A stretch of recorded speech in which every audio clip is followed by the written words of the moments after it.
Recording started.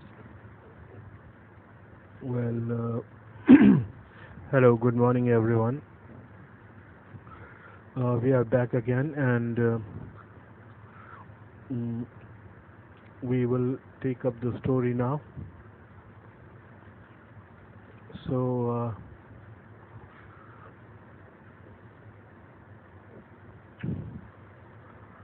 you see, here and there I'll comment, otherwise, I'll read on. As they tell us, um, here is a story about the worldview of a child and the difficult moral questions she raises in the storytelling sessions with her father. Actually, the little girl Jo raises the serious moral questions whether the elders are always right. What about the attitude of the children? Okay, let's try and find out who is Jo and how does she respond to her father's storytelling. Remember, 2 or 3 points I'll make up. Um, she takes a very keen interest in the story. She recognizes herself with the hero of the story, and she is very active and almost imitates uh, the hero. And she doesn't want any flaw in the hero of the story. Okay, so let's quickly start. In the evenings and for Saturday naps, like today's, Jack told his daughter Jo a story out of his head. This custom began when she was two. Itself was now 2 years old, and his head felt empty. Each story was a slight variation of the basic tale. A small creature, usually named Roger, like Roger Fish, Roger Squirrel, or Roger Chipmunk, had some problem and went to the wise old owl. The owl told him to go to the wizard, and the wizard performed a magic spell that solved the problem, demanding in payment a number of pennies greater than the number that Roger Creature had, but in the same breath directing the animal to a place where the extra pennies could be found. Then Roger was so happy he played many games with other creatures and went home to his mother just in time to hear the train whistle that brought his daddy home from Boston.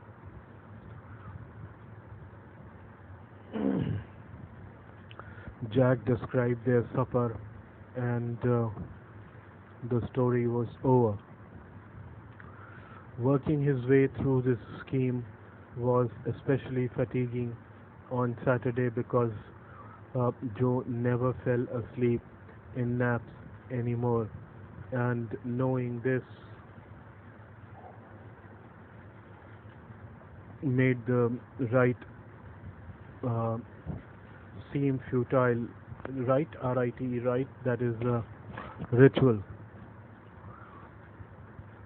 The little girl, not so little anymore, the bumps her feet made under the covers were halfway down the bed, their big double bed that they had let her be in for naps, and when she was sick had at last arranged herself, and the way her fat face, deep in pillow, shone in the sunlight, sifting through the drawn shades, sifting, passing. It did not seem fantastic that some magic would occur and she would fall asleep, her nap like an infant of two. Her brother Bobby was too and already asleep with his bottle. Jack asked, "Who shall the story be about today?" "Roger." She squeezed her eyes and shut and smiled to be thinking she was thinking. Her eyes opened, her mouth blue. "Skunk," she said firmly. "A new animal. They must talk about it." Skunks at nursery school. Having a fresh hero momentarily stirred Jack's creative enthusiasm. "All right," he said. "Once upon a time, in the deep, dark woods, there was a tiny little creature by the name of Roger Skunk. He smelled very bad." "Yes," Joe said. "He smelled so bad that none of the other little uh,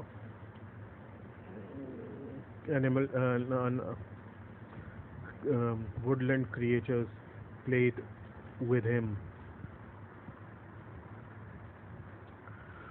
Um, Joe looked at him solemnly.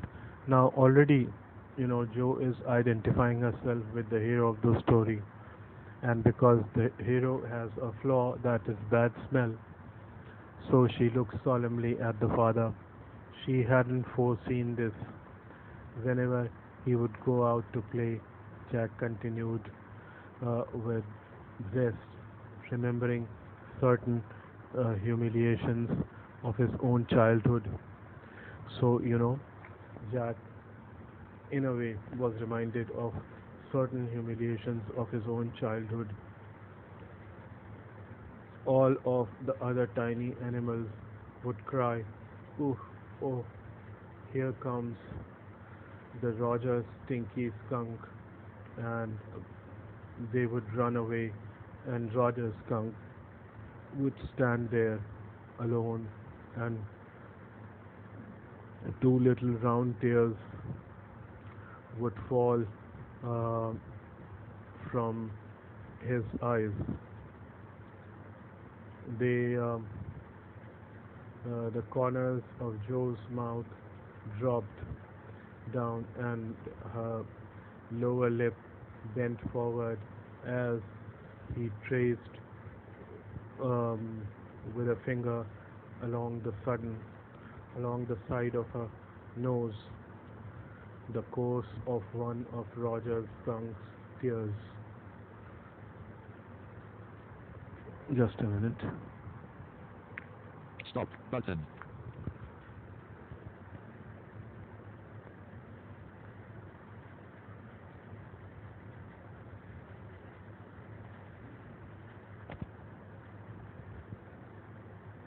Mm, where was I? Down her lower lip bent forward as he traced with a forefinger.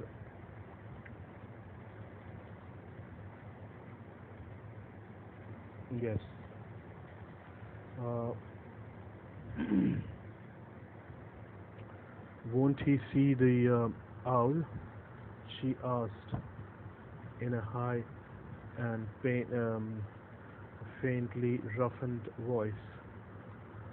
Sitting on the bed beside her, Jack felt the covers tug as her leg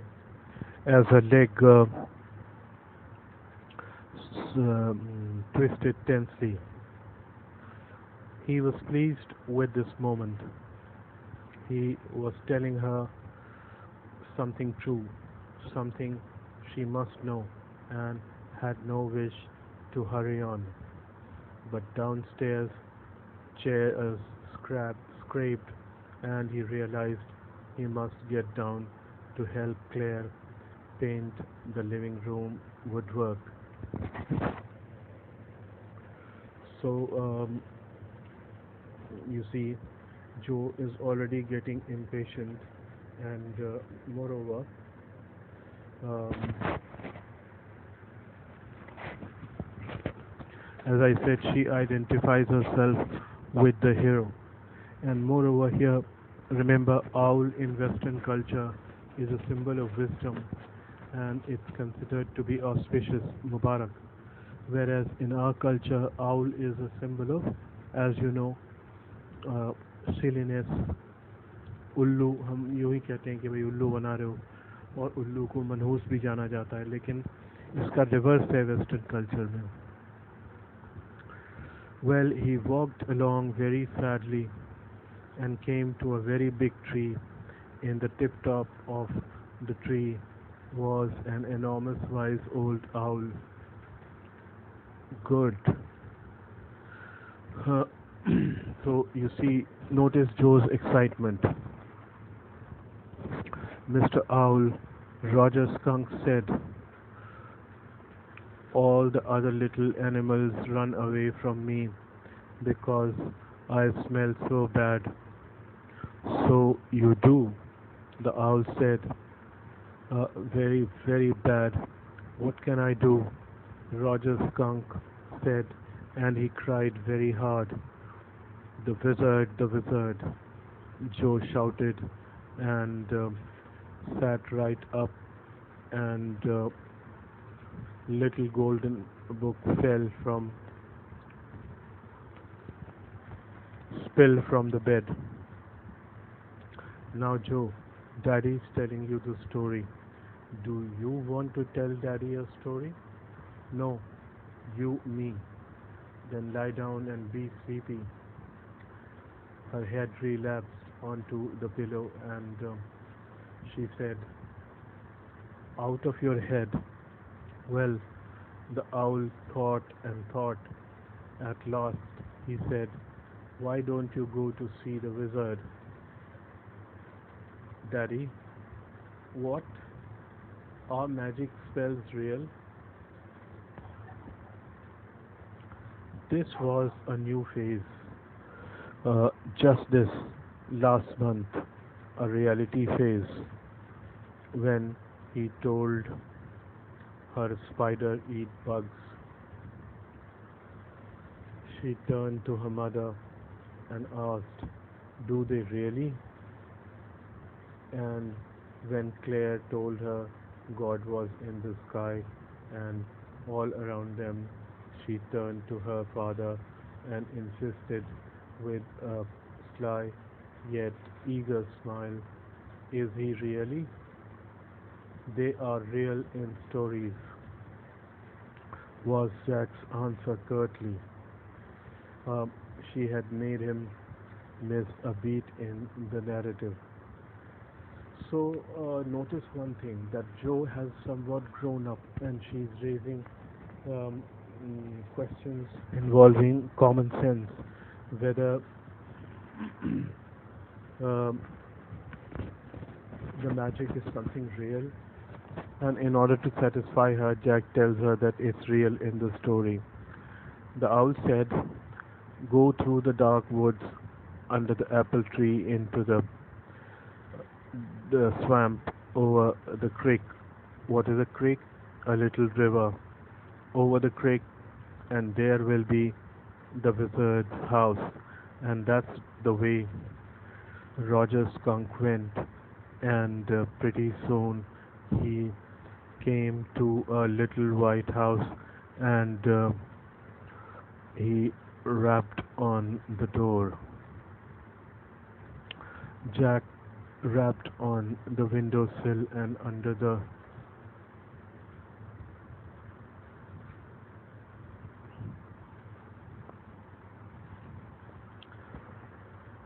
covers, and under the covers Joe's tall figure clenched in an infantile thrill. So Joe was thrilled to realize that now her hero has reached the wizard.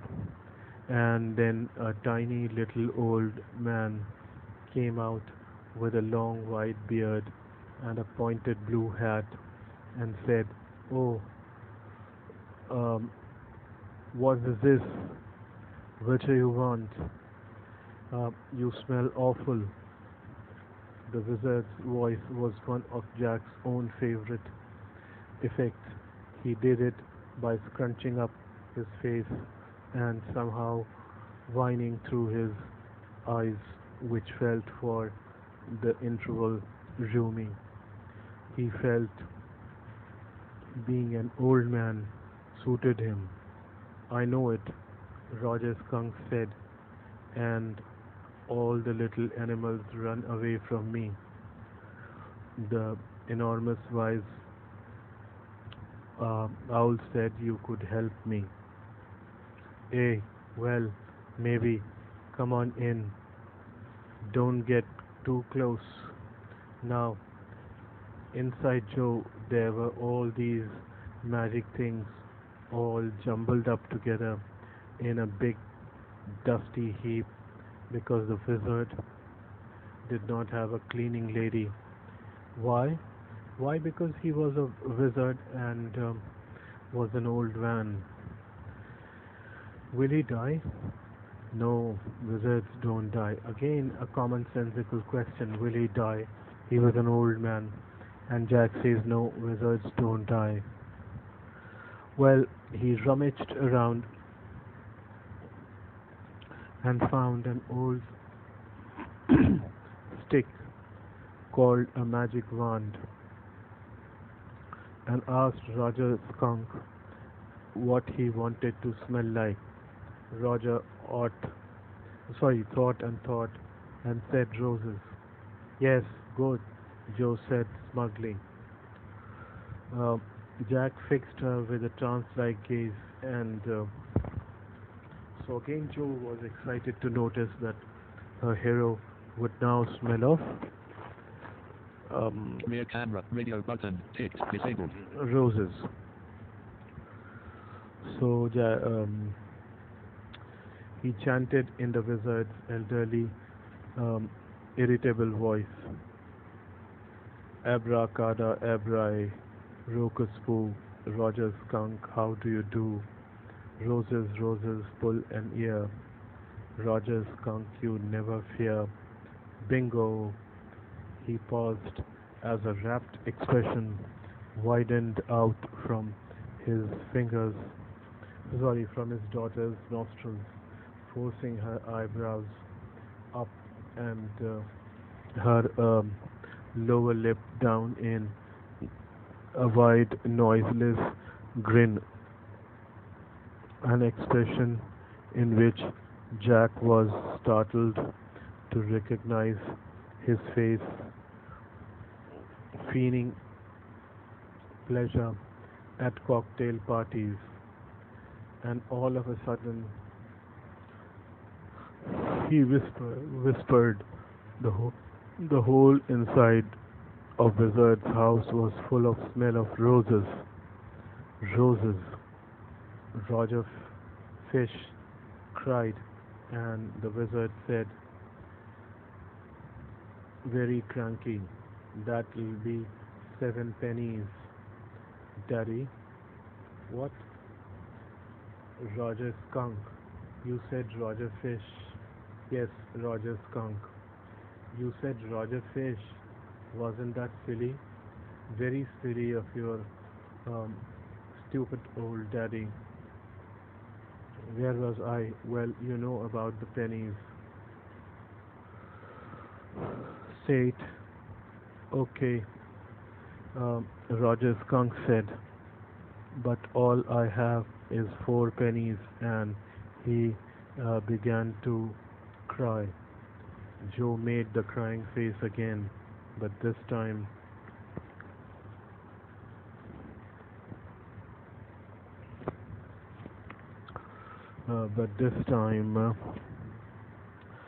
without a trace of sincerity.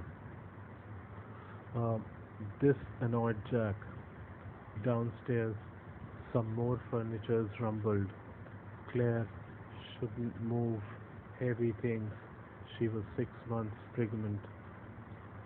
It would be their third. So the wizard said, "Oh, very well. Go to the end of the lane and turn around 3 times and look down the magic well, and there you will find 3 pennies. Hurry up." So Roger Skunk went to the end of the lane and turned around 3 times, and there in the magic well were 3 pennies. So he took them back to the wizard and was very happy and ran out into the woods, and all the other little animals gathered around him because he smelled so good, and they played tag, baseball, football, basketball, lacrosse, hockey, soccer, and pick up stick. What's pick up stick? It's a game you play with sticks, like the wizard's magic wand, kind of. And they played games and laughed all afternoon, and then it began to get dark, and they all ran home to their mummies. Joe was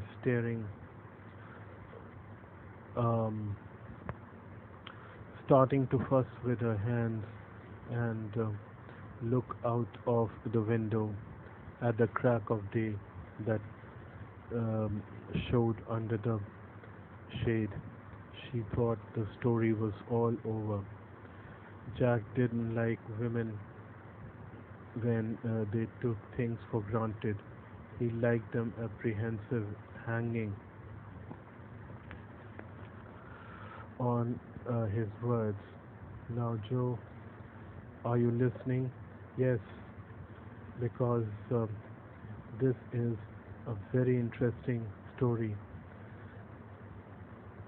Um, Roger Skunk Mummy said, "What's that awful smell?" What?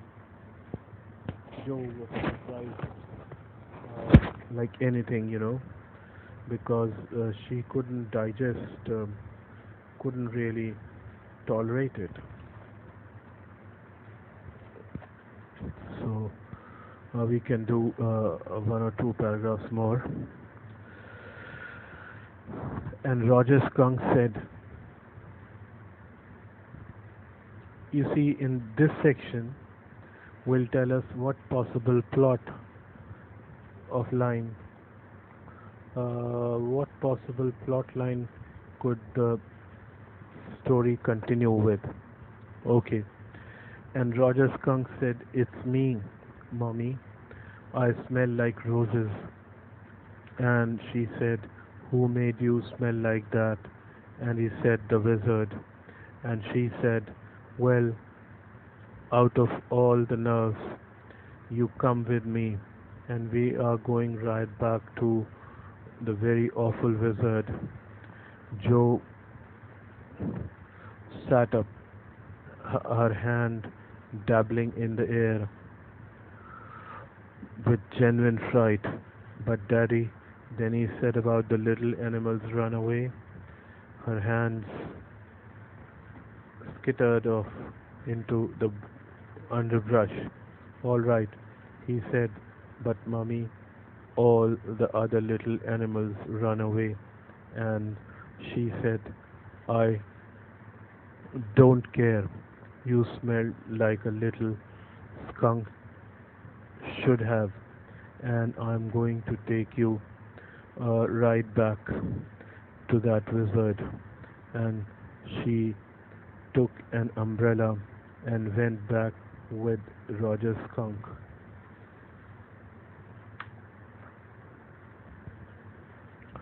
um, and hit the wizard right over his head.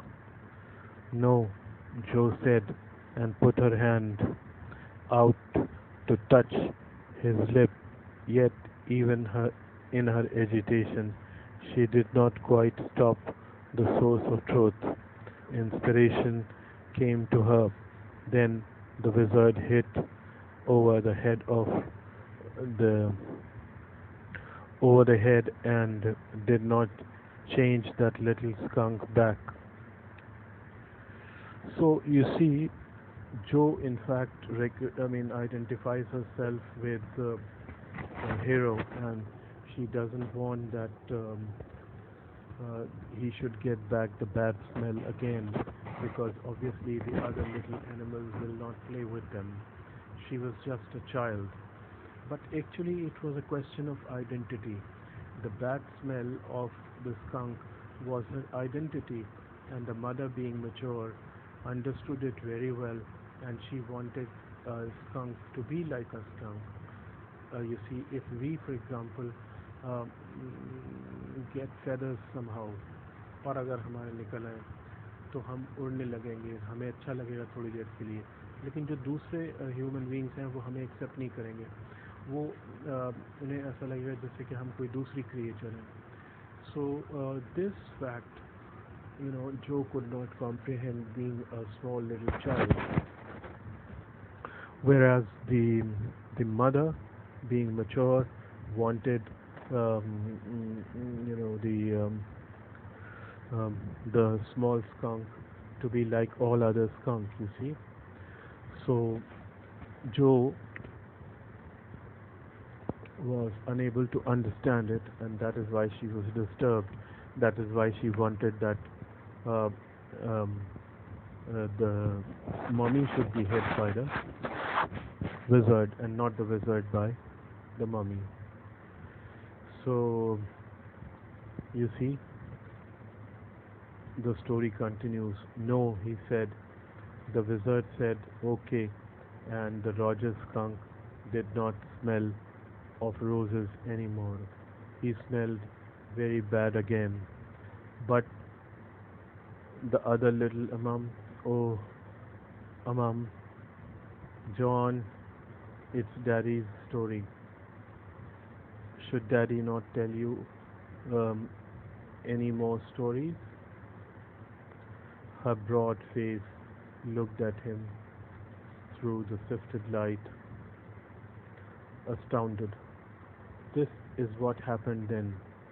Roger skunk and his mummy went home, and they heard woo oo woo oo, and it was the choo-choo train bringing Daddy skunk home from Boston, and they had lima bean, celery, liver, mashed potatoes, pie, oh my, for dessert. And when Roger skunk was in bed, Mummy skunk came up and hugged him, and said he smelled like her little baby skunk again, and she loved him very much. And that's the end of the story. But Daddy, what then? Did the other little animals run away? No, because eventually they got used to the way he was, and did not mind it at all. So you see, with time they become habitual, and they continue playing. So you see, um, now in this last section, we'll find out what was Joe's problem. What eventuated in a little while. Um, we will stop here, and we'll take the last part in the next video. Okay then, thanks a lot.